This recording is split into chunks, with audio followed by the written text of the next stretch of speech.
السلام علیکم۔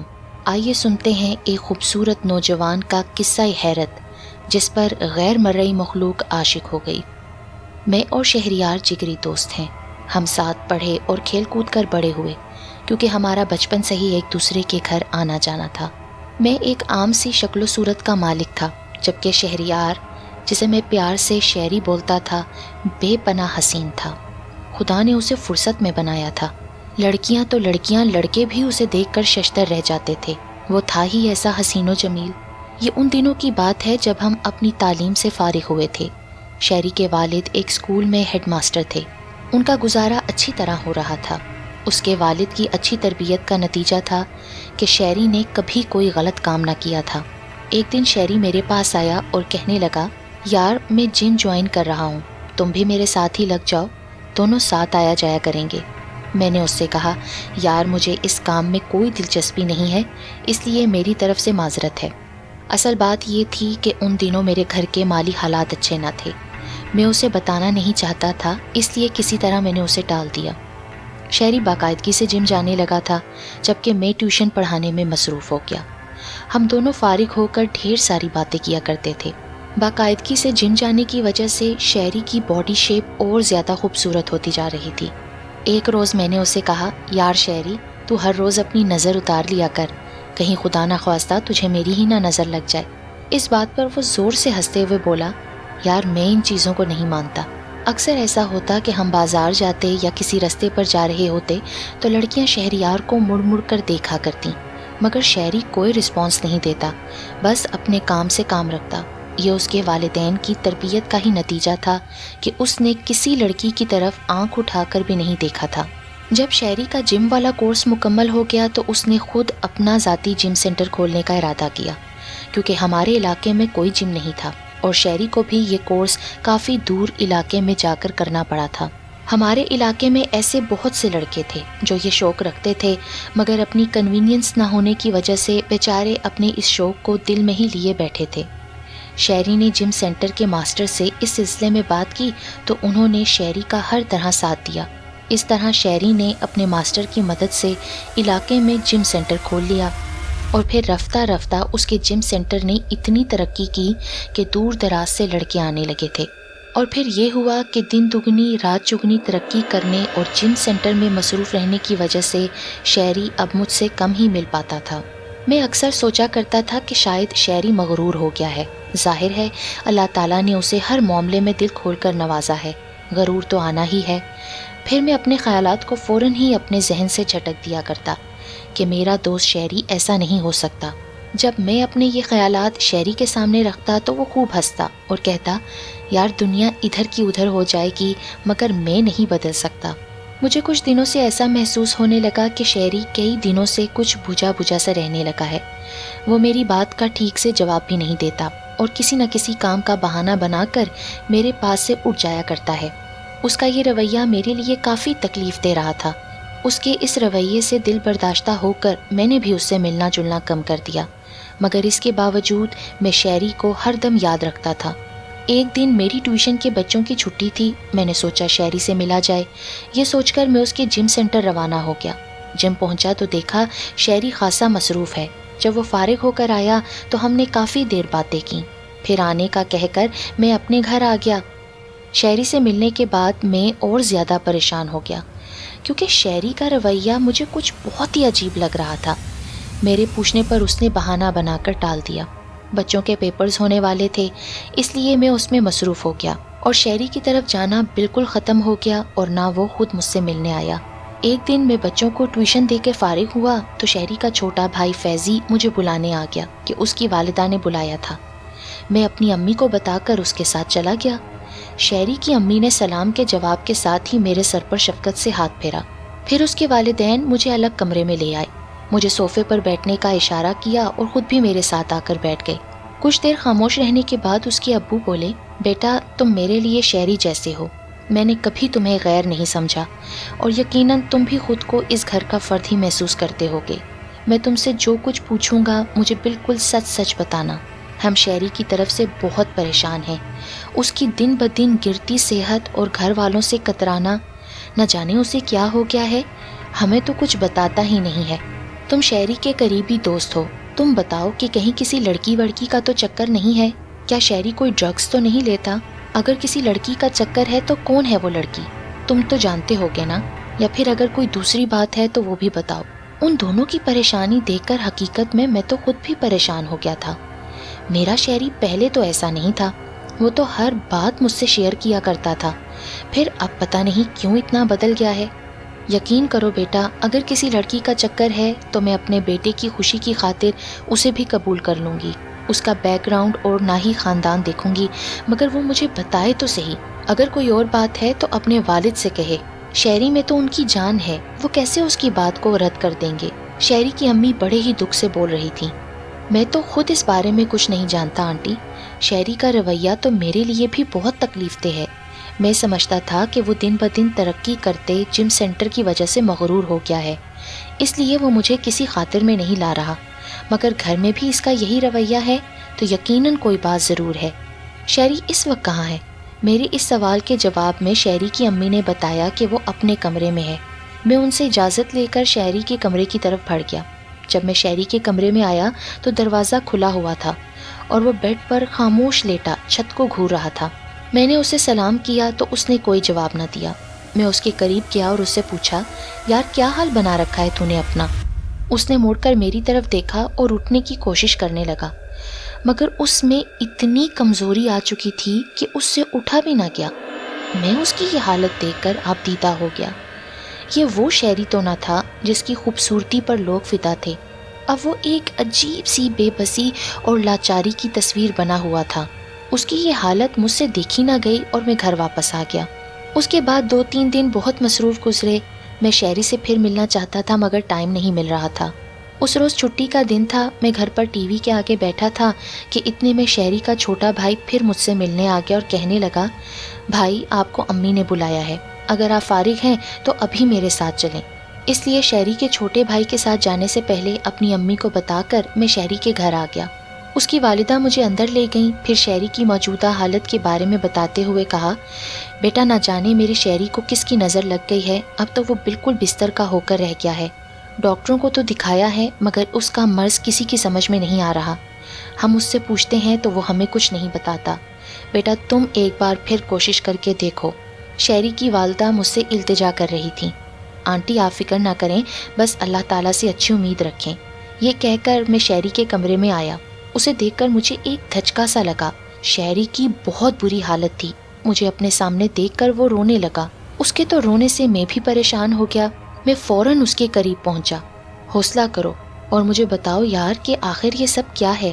میں تو خود ایسی زندگی سے بیزار آ چکا ہوں، بجائے اس کے کہ والدین کا سہارا بنوں الٹا ان پر بوجھ بن گیا ہوں۔ میرا ہر کام اب بیڈ پر ہوتا ہے۔ میں تو بس یہی دعا مانگتا ہوں کہ جلد سے جلد مجھے موت آ جائے تاکہ اس اذیت بھری زندگی سے مجھے نجات ملے۔ مایوسی کی باتیں مت کر، تو میرا ہمت والا دوست ہے، تیرے منہ سے ایسی باتیں اچھی نہیں لگتی۔ یہ کہتے ہوئے میری آنکھوں سے آنسو نکل آئے۔ تو ہی بتا میں کیا کروں؟ شہری نے پوچھا۔ تو وہ کر جو میں تجھ سے کہہ رہا ہوں۔ یار تو بتاتا کیوں نہیں ہے تیرے ساتھ مسئلہ کیا ہے؟ تیری خاموشی، الجھا انداز کچھ تو ہے جو تو ہم سب سے چھپا رہا ہے۔ دل کی بات کہہ لینے سے دل کا بوجھ ہلکا ہو جاتا ہے۔ مجھ سے شیئر کر، کیا پتہ اسی میں تیری بھلائی ہو۔ یہ کہتے ہوئے میں نے محبت سے اس کا کاندھا تھپتھپایا۔ کچھ دیر خاموش رہنے کے بعد شہری بہت دھیمے لہجے میں بولا، یار وعدہ کر تو کسی کو کچھ نہیں بتائے گا، تبھی میں تجھے وہ کچھ بتاؤں گا جو میں نے اب تک کسی کو نہیں بتایا ہے۔ وعدے کو چھوڑ یار، تجھے اپنے دوست پر اعتبار نہیں ہے؟ اعتبار تو ہے مگر بات ہی ایسی ہے کہ میں بتانے کی ہمت نہیں کر پاتا۔ میں نہیں چاہتا کہ سب کچھ جان لینے کے بعد کوئی میرے بارے میں غلط رائے قائم کرے، جبکہ میرا اس سب چیزوں میں کوئی قصور نہیں ہے۔ یار اب بتا بھی دے، تو پہیلیاں کیوں بھجوا رہا ہے؟ شہری کچھ دیر چھت کو دیکھتا رہا، پھر بولا، تم جانتے ہو کہ میرے جم کی شہرت دور دور تک پھیلی ہوئی ہے۔ میرے جم سینٹر میں ہر وقت لوگوں کا آنا جانا لگا رہتا ہے۔ تو ایک دن میں جم میں لڑکوں کو ایکسرسائز کروا رہا تھا کہ میرے جم سینٹر میں 2 لمبے قد کی عورتیں داخل ہوئیں۔ انہوں نے اپنے چہرے نقاب میں ڈھانپے ہوئے تھے۔ وہ چلتے ہوئے سیدھی میرے پاس آ کر رکیں۔ ان میں سے ایک عورت نے مجھے مخاطب کرتے ہوئے پوچھا، کیسے ہو شہری؟ میں اس کے منہ سے اپنا نام سن کر حیران رہ گیا کیونکہ وہ عورتیں ہرگز میرے خاندان یا محلے کی نہیں تھیں اور نہ ہی میں نے کبھی انہیں دیکھا تھا۔ پھر وہ مجھے کیسے جانتی تھیں؟ میں حیرت کی تصویر بنا انہیں دیکھتا جا رہا تھا۔ آخر ہمت کر کے میں نے ان سے پوچھا، آپ کون ہیں؟ میں آپ کو نہیں جانتا، اور اگر آپ کو مجھ سے کوئی کام تھا تو آپ کو میرے گھر آنا چاہیے تھا۔ یہ جگہ عورتوں کے لیے غیر مناسب ہے۔ ان میں سے ایک عورت بولی، چھوڑو جان پہچان کو، ہم تمہیں جانتے ہیں، بس یہی کافی ہے، اور ہاں، آج رات ہم تمہارے گھر آئیں گی، تیار رہنا۔ یہ کہہ کر وہ دونوں عورتیں واپس چلی گئیں۔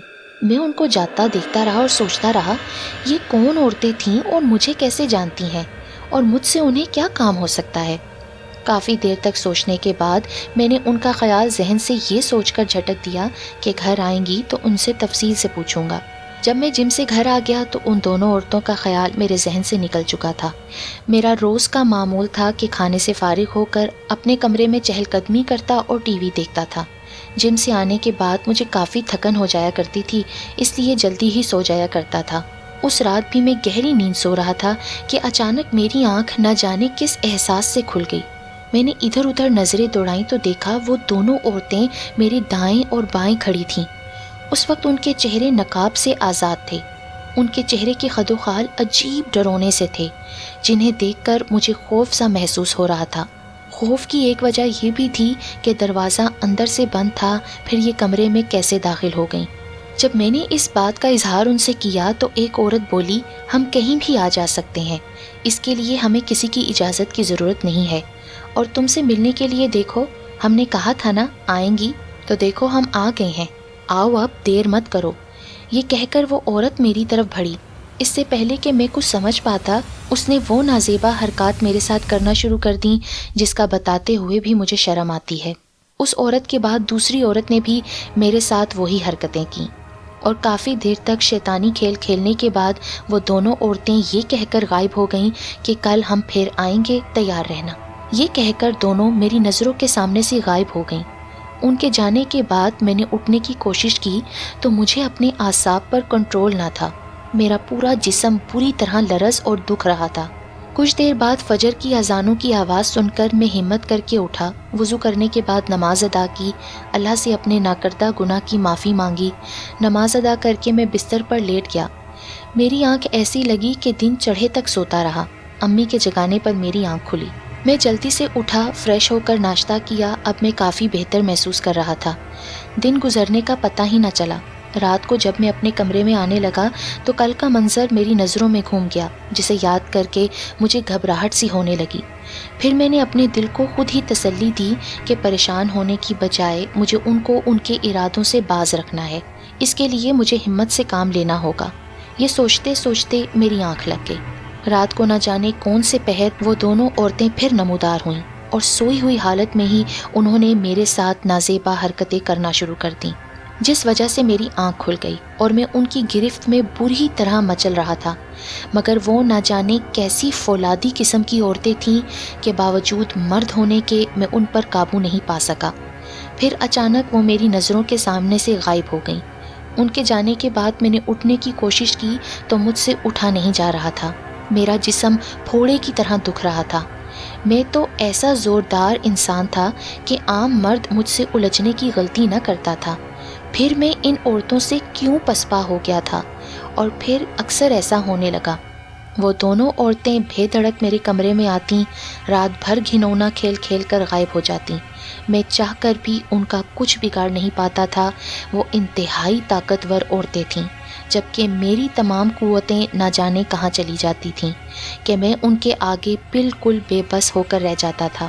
یہ بات ایسی تھی کہ مارے شرم کے میں کسی کو بتا بھی نہیں سکتا تھا، اس لیے میں نے چپ سادھ لی کہ کون یقین کرے گا میری ان سب باتوں پر۔ الٹا سب لوگ میرا مذاق اڑائیں گے، مجھے غلط قرار دیں گے، اس لیے مجھے چپ ہی رہنا بہتر ہے۔ یہ جو تو مجھے بیزار پڑا دیکھ رہا ہے نا، یہ ان بدبخت گندی عورتوں کی کرنی کا نتیجہ ہے۔ پہلے تو میں لڑکھڑا کر چل لیا کرتا تھا، اب تو مجھ سے چلنا تو دور کی بات ہے، بستر سے اٹھا بھی نہیں جاتا۔ میرا ہر کام والدین ہی کیا کرتے ہیں۔ کتنے شرم اور افسوس کا مقام ہے کہ مجھے اپنے والدین کا سہارا بننا چاہیے تھا، الٹا میں ان پر بوجھ بن کر رہ گیا ہوں۔ دعا کرتا ہوں کہ ایسی زندگی سے تو موت ہی آ جائے۔ یہ کہہ کر شاعری بری طرح رونے لگا۔ شہری کو روتا دیکھ کر میرا دل دکھ کی شدت سے کٹنے لگا۔ میں نے اس کے کندھے پر ہاتھ رکھتے ہوئے کہا، یار مایوسی کی باتیں نہیں کیا کرتے، اللہ سے خیر کی دعا کرو، وہ سب کچھ ٹھیک کر دے گا۔ میں بھی پوری کوشش کروں گا تمہیں اس مصیبت سے نجات دلانے کی۔ بہت دیر ہو چکی ہے، اب میں چلتا ہوں، تم فکر مت کرو، انشاءاللہ سب ٹھیک ہو جائے گا۔ یہ کہہ کر میں اس کے کمرے سے باہر آ گیا۔ میں دل ہی دل میں پکا ارادہ کر چکا تھا کہ شہری کو ہر قیمت پر ان خبیث گندی جنات عورتوں کے چنگل سے نکالوں گا۔ شہری نے مجھے کمرے سے نکلنے سے پہلے ہاتھ جوڑ کر التجا کی کہ ان باتوں کا ذکر کسی اور سے نہ کرنا، تم دوست ہو اس لیے تمہیں شریک راز کیا ہے، ورنہ میں کسی اور کو بتانا نہیں چاہتا تھا کہ پھر میں کسی سے نظریں کبھی نہ ملا پاؤں گا۔ پر میں نے سوچ لیا تھا کہ شہری لاکھ منع کرے، میں یہ بات اس کے والد کو ضرور بتاؤں گا کہ یہ کوئی معمولی بات نہیں ہے جس کو نظر انداز کیا جائے۔ میں شہری کے والد کے پاس پہنچا اور پوری بات انہیں بتا دی۔ پھر ان سے کہا کہ انکل آپ دیر نہ کریں، شہری کو کسی اچھے عالم کو دکھائیں، کہیں خدا نخواستہ شہری کو کوئی نقصان نہ اٹھانا پڑ جائے۔ ان تمام باتوں کو سن کر انکل بولے، اگر شہری مجھ پر اعتماد کر کے یہ تمام باتیں مجھے پہلے بتا دیتا تو بات اتنی آگے نہ بڑھتی۔ انکل وہ تو اب بھی اس بات کو راز رکھنا چاہتا ہے، مگر میں ایسی بے وقوفی ہرگز نہیں کرنے دوں گا۔ حالانکہ اس تمام قصے میں اس کا کوئی قصور نہیں ہے، مگر وہ شرمندگی سے نظریں نہیں ملا رہا۔ بیٹا میں اپنے بیٹے کو بہت اچھی طرح جانتا ہوں، وہ کبھی کوئی غلط کام نہیں کر سکتا۔ اگر وہ مجھے سب کچھ پہلے بتا دیتا تو میں بات آگے بڑھنے ہی نہ دیتا۔ بہرحال میں آج ہی سید شاہ صاحب سے ملتا ہوں، اس سلسلے میں وہی مدد کر سکتے ہیں۔ ٹھیک ہے انکل، میں بھی آپ کے ساتھ چلوں گا۔ سید شاہ صاحب ہمارے علاقے کے مشہور دم درود کے ماہر جانے جاتے تھے، ان کے پاس دور دور سے لوگ آتے تھے، ان کی دعا میں بھی بہت اثر تھا۔ وہ عشاء کے بعد بیٹھتے ہیں اور لوگوں کے مسئلے حل کیا کرتے ہیں۔ چنانچہ عشاء کی نماز پڑھ کر میں شہری کے گھر آ گیا، پھر اس کے والد کے ہمراہ سید شاہ صاحب کی طرف روانگی ہوئی۔ کچھ دیر کے انتظار کے بعد ہماری باری آ گئی۔ شہری کے والد نے شہری کے ساتھ پیش آنے والے تمام واقعات سید شاہ صاحب کو بتائے، جسے سن کر سید شاہ صاحب سوچ میں پڑ گئے۔ پھر کچھ دیر کے بعد بولے، مسئلہ بہت گھمبیر معلوم ہوتا ہے، آپ کل بچے کو لے کر آئیں، اسے دیکھنے کے بعد ہی کچھ کہا جا سکتا ہے۔ دوسرے دن ہم شہری کو لے کر سید شاہ صاحب کے پاس پہنچے۔ شہری کو لے ہم وہاں کس طرح پہنچے یہ ایک الگ داستان ہے۔ شہری کو دیکھنے کے بعد شاہ صاحب نے کہا، اس بچے پر جن ذاتیاں عاشق ہو گئی ہیں، اور وہ بھی شیطان کی پیروکار جن ذاتیاں، ان سے بچنا نہایت مشکل ہے، تاہم ناممکن نہیں ہے۔ ان سے نمٹنا ایک مشکل عمل ہے اور وقت طلب بھی۔ میں انتہائی معذرت کے ساتھ کہہ رہا ہوں کہ میں یہ کام نہیں کر سکتا، لیکن میں آپ کو ایک جگہ کا پتہ دے رہا ہوں، پیر غواری شاہ بخاری کی درگاہ پر موجود شاہ جی کے پاس جائیں، انشاءاللہ آپ کے بچے کو ان خبیث جن ذاتیوں سے نجات مل جائے گی۔ البتہ میں یہ دم کیا ہوا پانی دے رہا ہوں، اسے مسلسل پلائیں، ساتھ ہی یہ عمل بھی کرتے جائیں۔ انہوں نے ایک عمل بھی کرنے کے لیے دیا تھا، ساتھ ہی یہ بھی ہدایت کی کہ کسی بھی صورت میں دیر نہ کریں وہاں جانے کے لیے، اور نہ ہی عمل کو روکیں، ورنہ وہ جن ذاتیاں اسے نقصان پہنچا سکتی ہیں۔ اس عمل کی وجہ سے وہ اس کے پاس تو نہ آ سکیں گی، مگر آپ اسے لے کر کل ہی روانہ ہو جائیں۔ سید شاہ صاحب کے دیے ہوئے پانی اور عمل کی وجہ سے شہری کی حالت کچھ بہتر ہوئی۔ دوسرے دن ہم پیر غواری شاہ بخاری کی درگاہ کے لیے روانہ ہو گئے۔ یہ ڈھیرکی سے آدھے گھنٹے کی مسافت پر ایک چھوٹا سا گاؤں تھا۔ جب ہم اس گاؤں میں داخل ہوئے تو دیکھا کہ مرد عورتیں اپنے اپنے کاموں میں مشغول تھے۔ حیرت کی بات یہ تھی کہ ان سب کے قد عام انسانوں سے زیادہ تھے، جبکہ وہ سب کے سب سانولے تھے اور سب کی شکلیں ایک جیسی تھیں۔ ان کے چہرے پر آنکھیں اور ناک نمایاں تھے۔ ناک اتنی بڑی تھی کہ کوئی بھی اسے اپنے دونوں ہاتھوں سے پکڑ سکتا تھا۔ یہ کیسی بستی تھی جہاں حیرت ہی حیرت تھی۔ گاؤں چھوٹا سا تھا، اس لیے درگاہ تک پہنچنے میں ہمیں کوئی دشواری پیش نہ آئی۔ ہم درگاہ کے اندر داخل ہوئے تو سامنے دریاں بچھی ہوئی تھیں۔ ہم ان دریوں پر جا کر بیٹھ گئے۔ یہاں آ کر شہری بہت ہی اضطراب کی حالت میں دکھائی دے رہا تھا، پوری طرح بے چین ہو رہا تھا۔ اگر اس کا ہم ہاتھ نہ تھامے ہوتے تو وہ شاید اس درگاہ سے اٹھ کر بھاگ جاتا۔ ہمارے وہاں بیٹھنے کی کچھ دیر بعد درگاہ میں ایک مرد داخل ہوا اور ہمیں کہنے لگا کہ ہم آرام سے بیٹھیں، شاہ جی ابھی تشریف لاتے ہیں۔ وہ یہ کہہ کر واپس چلا گیا۔ اس کے جانے کے کچھ ہی دیر کے بعد وہاں ایک عورت ہاتھ میں ایک بڑی بالٹی اور پیالہ لیے حاضر ہوئی۔ اس بالٹی میں پانی تھا۔ اس نے وہ پانی پیالے میں انڈیلا اور پھر باری باری ہم سب کو پانی پینے کے لیے دیا۔ ہم سب نے وہ پانی خاموشی سے پی لیا۔ ہمارے پانی پینے کے بعد وہ عورت بالٹی اور پیالہ واپس لے گئی۔ کچھ ہی دیر کے بعد ایک روبدار شخصیت اندر داخل ہوئی۔ انہیں دیکھ کر ہی ہمیں اندازہ ہو گیا کہ یقیناً یہ شاہ جی ہیں۔ پھر انہوں نے ہم سے آنے کا مقصد پوچھا۔ شہری کے والد نے مختصراً تمام قصہ کہہ سنایا۔ تمام باتیں سننے کے بعد انہوں نے شہری کے والد سے کہا، سب سے پہلے تو اس لڑکے کے گلے اور بازوں سے بندھے تمام تعویذ نکال کر اس ڈبے میں ڈال دیں۔ انہوں نے ایک کونے میں رکھے ڈبے کی طرف اشارہ کرتے ہوئے کہا۔ ان کے کہنے پر شہری کے گلے اور بازو کے تمام تعویذ نکال کر کونے میں رکھے ڈبے میں ڈال دیے گئے، جس سے شہری کی بے چینی میں اب فرق آیا۔ پھر شاہ جی نے شہری پر دم کیا۔ ان کے دم کرنے سے شہری بالکل پرسکون ہو گیا۔ کچھ دیر بعد وہ عورت جو ہم سب کو پانی پلا کر گئی تھی پھر آئی۔ اب کی بار اس کے ہاتھ میں کھانے کی ٹرے تھی۔